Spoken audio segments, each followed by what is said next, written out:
Good morning, students. Today we study about the first chapter of plus one economics, plus one class economics, economics in introduction. हम economics में statistics को study करेंगे, state portion को study करेंगे first sem में. But basically state को start करने से पहले हमें नॉलेज होनी चाहिए व्हाट इज़ इकोनॉमिक्स, इकोनॉमिक्स होती क्या है. तो हमें पता होना चाहिए इकोनॉमिक्स के फाउंडर कौन थे. सो फर्स्ट ऑफ ऑल हमें पता होना चाहिए इकोनॉमिक्स के फाउंडर कौन है. That is the Adam Smith. Adam Smith कौन थे जिन्होंने इकोनॉमिक्स को first of all find out किया था. 1776 में इन्होंने एक बुक पब्लिश की जिसका नाम था an inquiry into nature and causes of wealth for nation. Adam Smith ने बुक पब्लिश की थी. तो फर्स्ट ऑफ ऑल हम इसका मीनिंग स्टडी करेंगे. अगर जो सिंपल सेंस में हम कहते हैं इकोनॉमिक्स होती क्या है, just is a study of human behaviour. Economics और कुछ नहीं होती. जो क्या करती है, सिर्फ एक ह्यूमन के बिहेवियर को स्टडी करती है कि ह्यूमन बीइंग चाहता क्या है अपनी लाइफ में. अगर हम बात करते हैं, सबसे पहले डेफिनेशन दी थी एडम स्मिथ ने. That is known as the father of economics. Adam Smith हैं. इन्होंने वेल्थ को लेकर डेफिनेशन दी थी. वेल्थ का मतलब होता है मनी. मतलब इनका कहना था कि मनी ही सब कुछ होती है. जिसके पास मनी है डेट कैन परचेज एवरीथिंग. वो कुछ भी परचेज कर सकता है मार्केट में जिसके पास मनी है. मतलब economics is the science of wealth. उनका कहना था कि जो अर्थशास्त्र इकोनॉमिक्स है वो क्या है, सिर्फ वेल्थ को स्टडी करता है, वेल्थ को लेकर स्टडी करता है. उन्होंने सोसाइटी के वेलफेयर की तरफ कोई ध्यान नहीं दिया. सेकेंड डेफिनेशन आती है हमारे अल्फ्रेड मार्शल की डेफिनेशन. अल्फ्रेड मार्शल ने 1890 में डेफिनेशन दी थी, वेलफेयर डेफिनेशन दी थी. प्रिंसिपल ऑफ इकोनॉमिक्स इन्होंने बुक पब्लिश की. उसके अंदर इन्होंने डेफिनेशन दी थी वेलफेयर को लेकर. Definition: economics is the study of man in the ordinary business of life.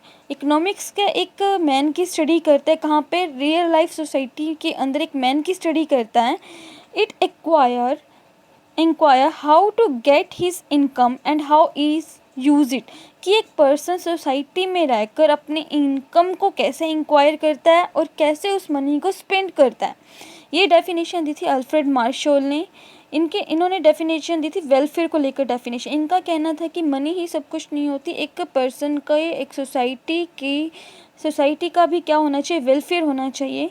तो इनकी डेफिनेशन वेलफेयर को लेकर थी कि एक पर्सन अपनी डेली लाइफ में क्या क्या एक्टिविटीज़ करता है, अपनी डेली रूटीन में क्या एक्टिविटीज़ करता है और वो इनकम को कैसे अर्न करता है और उस मनी का यूटिलाइजेशन कैसे करता है. ये डेफिनेशन दी थी अल्फ्रेड मार्शल ने.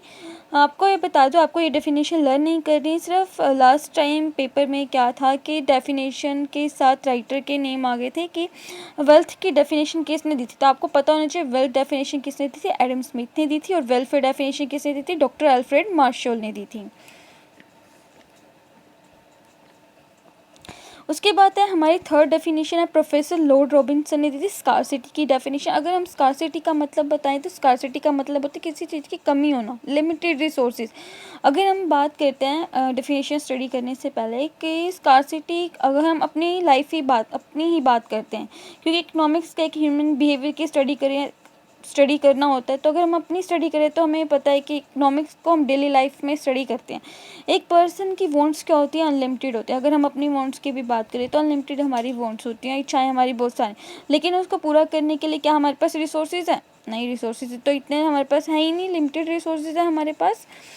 तो अगर हम बात करते हैं कि स्कार्सिटी को लेकर, अगर हम मार्केट में भी जाते हैं तो हम क्या सोच कर जाते हैं कि सिर्फ एक ड्रेसेस लेंगे, लेकिन वहाँ पे ड्रेसेस की बहुत सारी पसंद आ जाती है, हम सभी को सिलेक्ट कर लेते हैं. तो क्या मतलब, क्या हमारे पास जो मनी उसको ऊपर खर्च करने के लिए क्या है? मनी तो हमारे पास लिमिटेड है. सिर्फ हम एक ही ड्रेस के लिए ही पैसे लेकर गए थे, लेकिन हमें सभी ड्रेसेस पसंद आ जाते हैं. मतलब हमारी वॉन्ट्स क्या थी वहाँ पर? अनलिमिटेड थी, लेकिन हमारे पास रिसोर्सेज क्या है? लिमिटेड. फॉर एग्जाम्पल हम ले लेते हैं, हमारे पास सिर्फ 500 रुपीज़ थे पॉकेट में सिर्फ एक ड्रेसेस को परचेज़ करने के लिए, लेकिन हमें 3 और 4 ड्रेसेस पसंद आ जाती हैं. क्या हम अपने इस लिमिटेड रिसोर्सेज के से क्या अपनी अनलिमिटेड वांट्स को फुलफिल कर सकते हैं? नहीं कर सकते.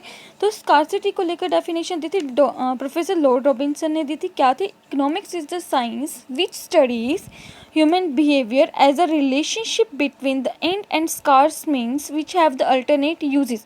इकोनॉमिक्स के स्टडी करता है, ह्यूमन बिहेवियर की स्टडी करता है. किस किस के बीच करता है? एंड स्कार्स मीन्स, एंड का मतलब होता है वॉन्ट्स, उसकी जो अनलिमिटेड वॉन्ट्स हैं उसके बीच, और स्कार्स जो उसके पास लिमिटेड रिसोर्सेज है, पर उसके जो लिमिटेड रिसोर्सेज है उसके यूजेस क्या है? बहुत सारे.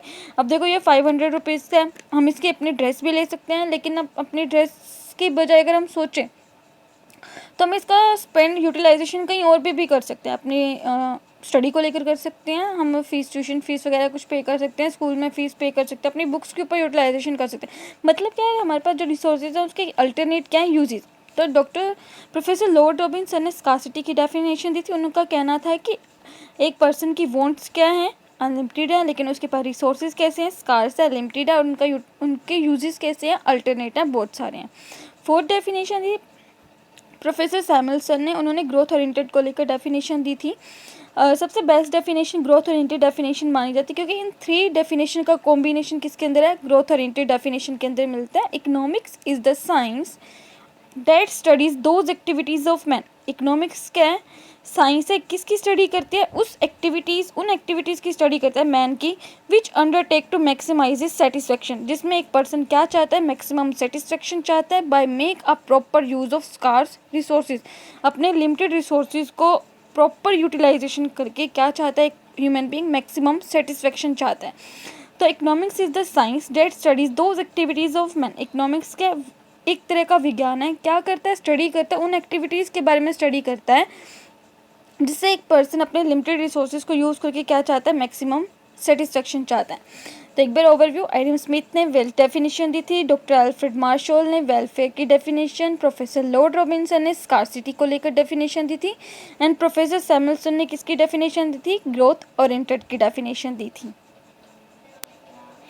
उसके बाद नेक्स्ट टॉपिक है all human being engaged in some activities in order to satisfy their own needs. हर पर्सन जो होता है सोसाइटी में रहता हुआ बहुत सारी एक्टिविटीज़ के अंदर लगा होता है जो किससे रिलेटेड होती हैं, सेटिस्फाई देयर ओन नीड्स, उसकी ज़रूरतों को जो पूरा करती हैं। एक पर्सन इकोनॉमिक एक्टिविटीज़ करता है, 2 टाइप्स की एक्टिविटीज़ होती हैं, एक इकोनॉमिक एक्टिविटी होती है, दूसरी नॉन इकोनॉमिक एक्टिविटीज़ होती हैं।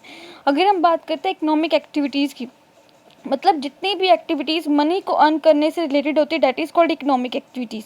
लेकिन जिन एक्टिविटीज़ में एक पर्सन को कोई भी मनी अर्न नहीं होती, मतलब वो सोसाइटी के वेलफेयर को लेकर, चैरिटेबल एक्टिविटीज़ को लेकर काम करते हैं, that is called non economic activities. तो फर्स्ट है हमारी economic activities. It refers to those activities which are undertaken to earn और लिविंग।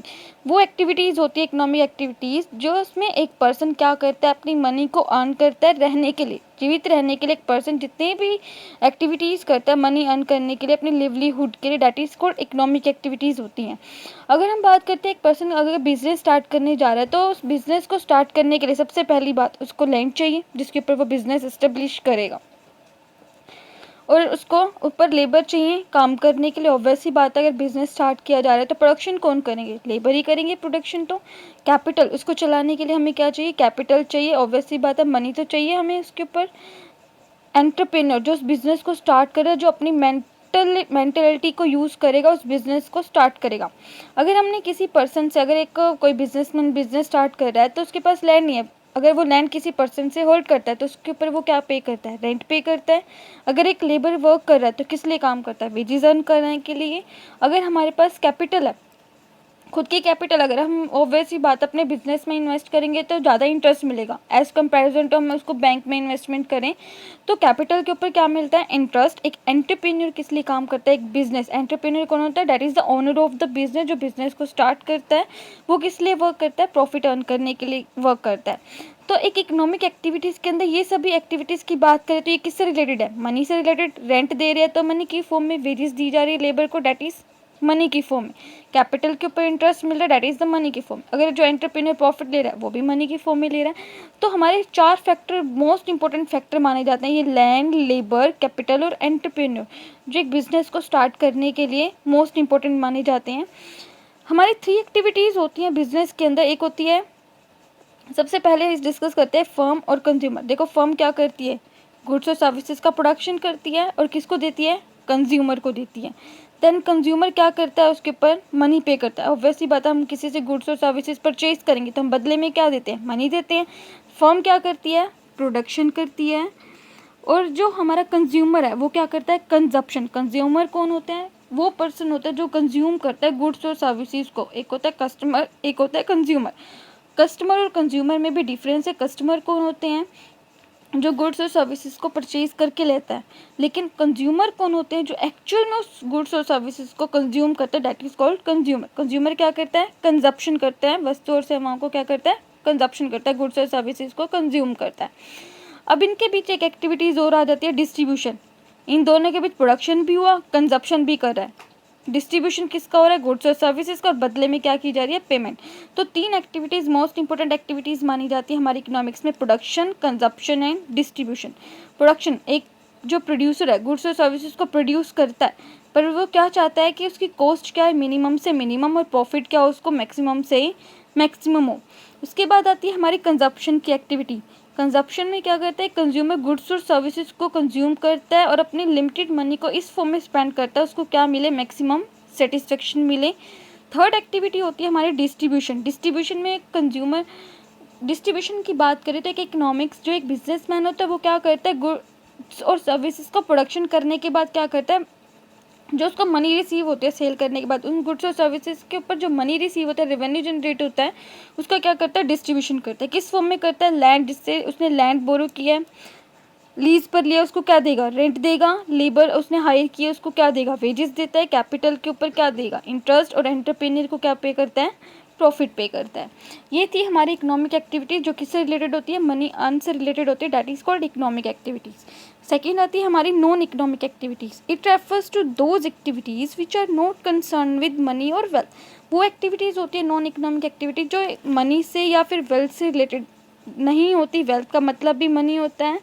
जो पैसों से रिलेटेड नहीं होती, that is called non economic activities. इसके अंदर हम एग्जांपल लेते हैं charitable activities and social activities. ये हमारा कुछ बेसिक कंसेप्ट था इकोनॉमिक्स को लेकर, that is introduction of economics. I hope आपको अच्छे से समझ आ गया। Thank you.